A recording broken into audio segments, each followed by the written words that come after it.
86 साल के Farooq Abdullah national conference के अध्यक्ष और ईडी ने उन्हें समन किया जम्मू कश्मीर क्रिकेट एसोसिएशन में वित्तीय अनियमितता को लेकर।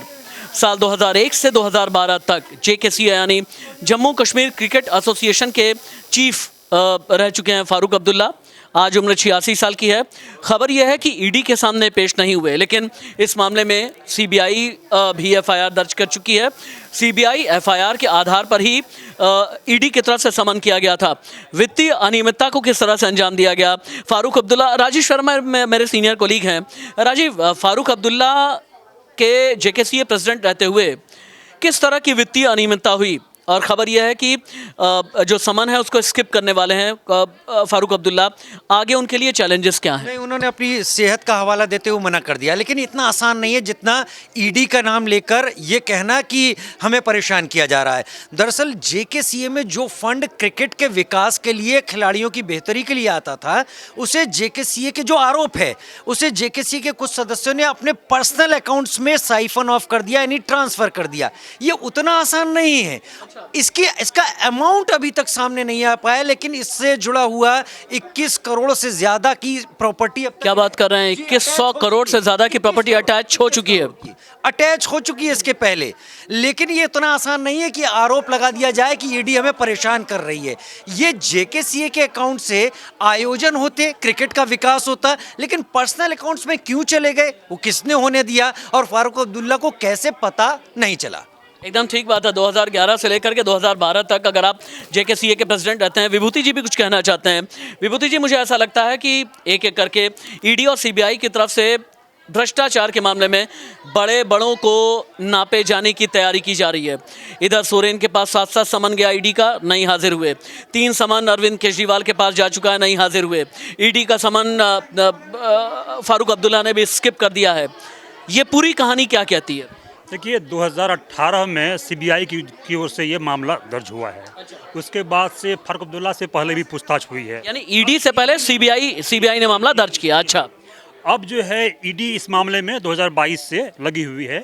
सवाल ये है कि जेकेसीए का जो पैसा है उसको आप असंबद्ध पक्षकारों के पास क्यों ट्रांसफ़र कर रहे हैं पैसे आप, इसका कोई जवाब नहीं है। उसके बाद जो बैंक है उससे ये नकदी निकाल रहे हैं, बिना कारण निकाल रहे हैं। तो 113 करोड़ जो है वो कम नहीं होता है। तो एक मिनट, क्या बैंक से 113 करोड़ रुपए निकाल भी लिए गए? पूरा मामला जो है, जो अनियमितता का मामला है, वो इतने ही का ही है। अच्छा। तो सवाल है कि आखिर जो पैसा मतलब क्रिकेट के विकास के लिए है, वहाँ पे आप बिना कारण पैसे निकाल लेते हैं, और मतलब कहाँ जा रहा है पैसे, तो जो लोग जुड़े हुए नहीं हैं जेकेसीए से। तो ये एक बड़ा मामला है, और ईडी कह रही है कि आप श्रीनगर में आइए, बातचीत करते हैं। लेकिन देखिए, इन लोगों ने बहुत सारी मलाई खाई है शुरू से, और जब अब जांच होती है, जांच शुरू हुई है, तो इस तरह के मामले सामने आ रहे हैं। मेरे ख्याल से इसमें पहले भी पूछताछ हुई है, और आगे भी अगर पूछताछ करना चाहती है ईडी, तो जवाब देने में क्या दिक्कत है? ठीक कह रहे हैं, अगर आप पाक साफ हैं तो जवाब देने में क्या दिक्कत है। अभी विभूति जी बता रहे हैं, दानिश, कि जम्मू कश्मीर क्रिकेट एसोसिएशन का अध्यक्ष रहते हुए फारूक अब्दुल्ला ही नहीं, बल्कि जो क्रिकेट एसोसिएशन से जुड़े हुए अधिकारी थे, उन्होंने फंड को साइफन ऑफ कर लिया, यानी अपने खाते में वो पैसे डाल लिए जो नहीं जाने चाहिए थे, जो जम्मू कश्मीर क्रिकेट एसोसिएशन की बेहतरी के लिए थे। और ये सैकड़ों करोड़ का घोटाला है। अभी तक इस घोटाले में जांच की जद में कितने आए हैं, और ईडी और सीबीआई कहाँ तक पहुँची है इन्वेस्टिगेशन में?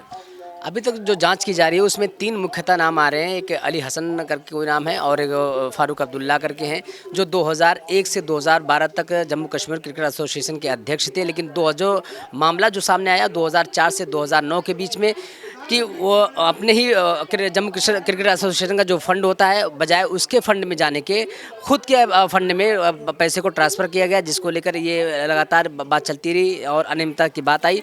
तो उसको लेकर सीबीआई ने जांच पड़ताल की, और जब सीबीआई ने जांच पड़ताल की, उससे सवाल जवाब हुए। उसके बाद अब ईडी ने शिकंजा कसना शुरू कर दिया है। जाहिर तौर पर ये एक बहुत बड़ा घोटाला हो सकता है, क्योंकि वो फंड इसलिए होता है कि क्योंकि क्रिकेट के भविष्य को संवारने के लिए, क्रिकेट के जो लड़के हैं, बच्चे हैं, जो खेलना चाहते हैं, जो क्रिकेट में भविष्य बनाना चाहते हैं, उनकी उम्मीदों को परवान चढ़ाने के लिए पैसे होते हैं। अगर उसमें इस तरह का घोटाला होता है, निश्चित तौर से बहुत बड़ा घोटाला ये सामने आएगा।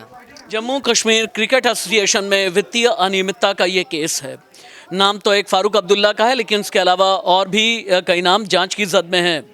फारूक अब्दुल्ला जो 86 साल जिनकी उम्र हो गई है, फारूक अब्दुल्ला जो जम्मू कश्मीर के मुख्यमंत्री रह चुके हैं, फारूक अब्दुल्ला जिन्होंने एक गुपकार अलायंस बनाया, फारूक अब्दुल्ला जो हाल के दिनों में जम्मू कश्मीर को लेकर के बड़े मुखर रहते हैं, और फारूक अब्दुल्ला जिन्होंने अभी हाल के दिनों में 370 के खात्मे के बाद 35 के खात्मे के बाद ये कहा स्टेक होल्डर्स में कश्मीर के लोगों के साथ साथ पाकिस्तान के साथ भी बातचीत होनी चाहिए।